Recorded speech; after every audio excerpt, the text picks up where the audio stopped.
This book exposes some of the really dark aspects of mining industry.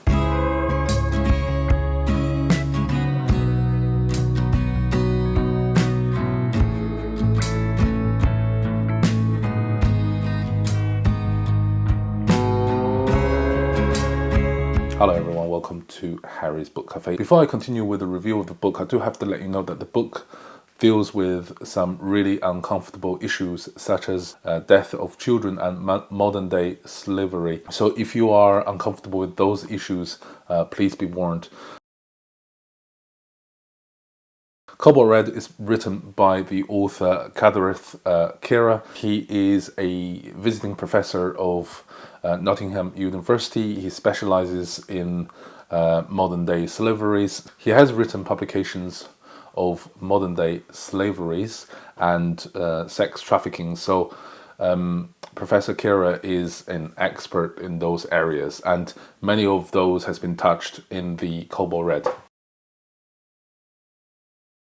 Cobalt is a silvery metal that is an essential component to the lithium-ion battery that we use in our devices, from mobile phones, tablets, laptop, all the way to the EV industry, so electric vehicles. The battery uses cobalt. That is why cobalt is one of the most important metal in our world. 70% of the world cobalt deposit are found in the Congo district of DRC, the Democratic Republic of Congo, where the book most focused on.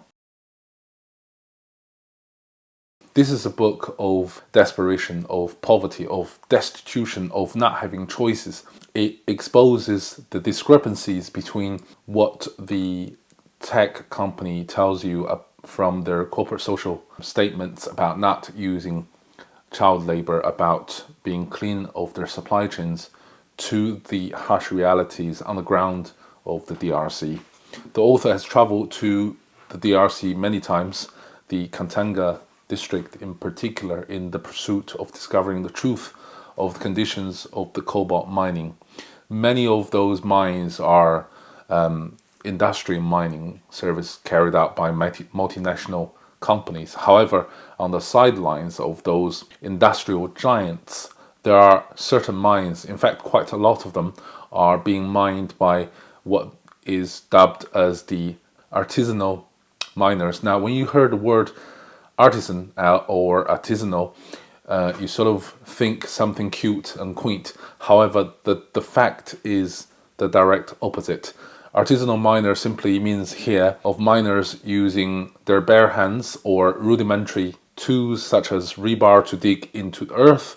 They are without protective equipment. They are without supervision. Many accidents happened, and they have fallen victims to those accidents, which I will elaborate a little bit later. But those are the terms, the terminologies. So the author has visited different mines in the region of Congo, and he discovered the really truly disturbing facts of what the mining operation is like. In this book, he focuses a lot on the child labor. In the corporate social statements, those companies tell you that child labor does not exist in their supply chain. The truth, however, is different. In those cobalt mines, many children were actually mining those mines. We have kids as young as 10-year-old toiling in the mine for around about 10 hours a day in the tropical sun. He or she would expect at the end of that day to earn between $1 to $1.50 a day. We talk about not having choices. These kids should be in school. However, their family can't afford to pay the $6 a month school fee. So many of those kids end up in the mine industry. The other thing of not having a choice is because in all those areas where the mine operates, there are no alternative employments. So the parents of those kids felt that they have no choice but to work in a mine. Accident happens. Sometimes they lose their lives. Sometimes they don't, but they leave with disabilities. So the legs got smashed, or they are so debilitated they can't work in a mine anymore.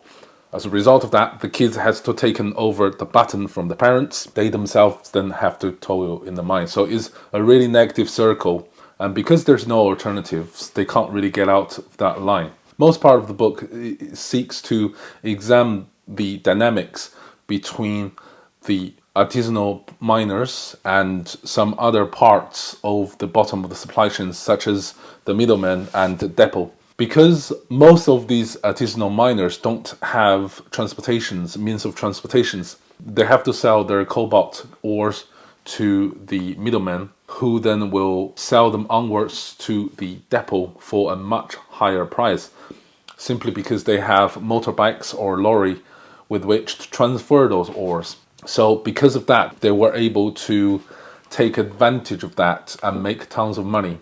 The depot then will sell those to the actual mining companies, and hence the child labor, illegal mining fruit, joins the official supply chain and became part of the legitimized supply cobalt that ends up in our smartphones and tablets and EVs. It also exposes the predatory relationship between some of the soldiers and the kids. Now, in some of the mines, they are run by soldiers. The soldier then will take control of kids.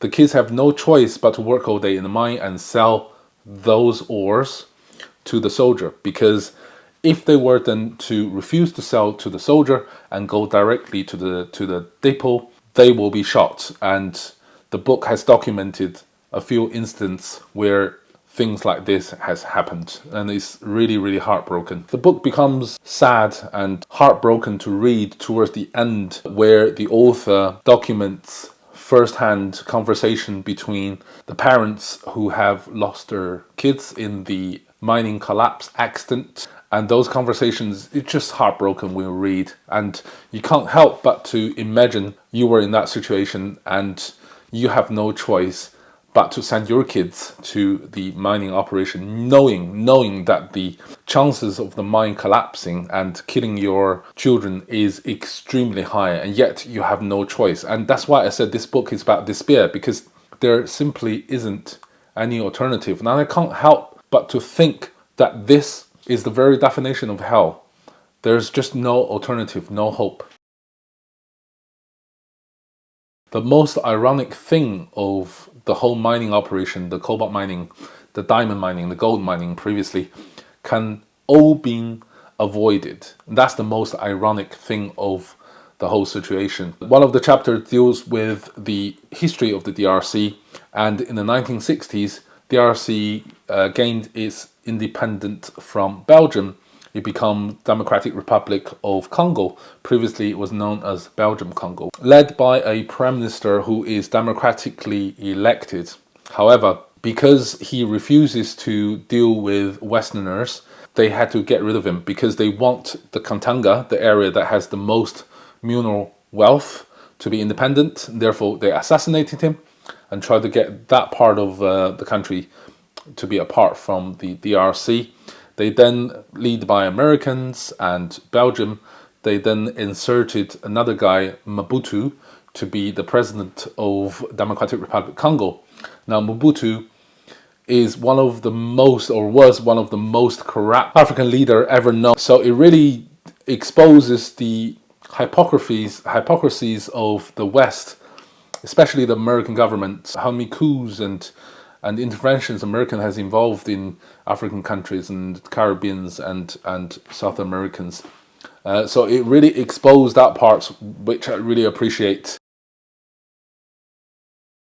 Although it's very sad, although it's very challenging subject to read, I do urge you to give it a try. It's really well written. Is simple to understand, and that's one surprising factor. Before I start reading this book, I thought I might struggle to understand some of the technical aspect of the mining operation of cobalt. I thought I will be inundated with technical language. However, that is not the case. The book throughout is very easy to understand, and it really does enlighten me in the hidden costs of the devices that I'm taking for granted every day. Is incredibly educational, and some of the stories will make you very, very sad. I don't want to tell you too much about it, because it really does involve in quite a few children's death in those collapse. I don't want to go into details, and you really have to read it to to appreciate the full emotional impact. However, there are a couple of things that I wish the book can take a different direction. So for instance, it's very repetitive. What I mean by that is that the author travels into Katanga and visiting different mines to expose the mild practice of the artisanal mining process. However, from one mine to the next, the sufferings are very similar. They are extremely difficult to read, but the suffering is more or less the same. However, and that is why, although the geographical locations of mines are different, the actual narrative of the sufferings are extremely similar. And therefore, I felt as if I'm reading the same chapter again and again and again. So much so that towards the middle of the book, I thought of giving up because it was just so repetitive in his narrative. The other big problem is that the author was unable to gain access to some of the mines, not all of them, but there are certain mines that he couldn't get in. And because of this, he had to rely on the statements provided from the miners who worked in those mines. Therefore, opened up a gap which he can potentially be accused of using second-hand information, accused of being speculative, because non-fictions of this nature, we really do need a first-hand narrative, first-hand witnesses. On a slightly minor issue is that I do wish that the book has provided with maps, because the DRC, Democratic Republic of Congo, to most of us are quite remote. We have but the vaguest of ideas of what the country is like. So I wish that the book had provided with a map that will really give us a chance to visualize the geography, the locations of this mine. I think that will just enrich the reading experience even more. And same as the pictures, the book has not a single picture of the mining operation, which I do hope that it has provided. And last thing, I just think the book is narrowly focused, very much laser focused on the mining operation and the plights that's engulfing all these families and kids and parents, which I completely appreciate. However, ignores the wider political landscape in the DRC that resulted in all those things happening in the first place. It did mention about the corruption of the government, but it did not dealt with this issue in any sense of detail. And therefore, I have the vaguest of idea of the corruption. I do hope that the writer could have dealt a little bit more to, again, to form a more round impression or understanding of the situation. I do recommend this book wholeheartedly. I think it's really educational. It really kick away our ignorance, and that is a good thing. But anyway, guys, that's the end of the review. I do hope you liked it. Before I go, I want you to know that I also have a travel YouTube. It's called Global Hopper. So if you like traveling, so please check that out. I'll put the link in the description down below. Anyway, guys, I hope you enjoyed this video, and I will see you very, very soon. Cheerio.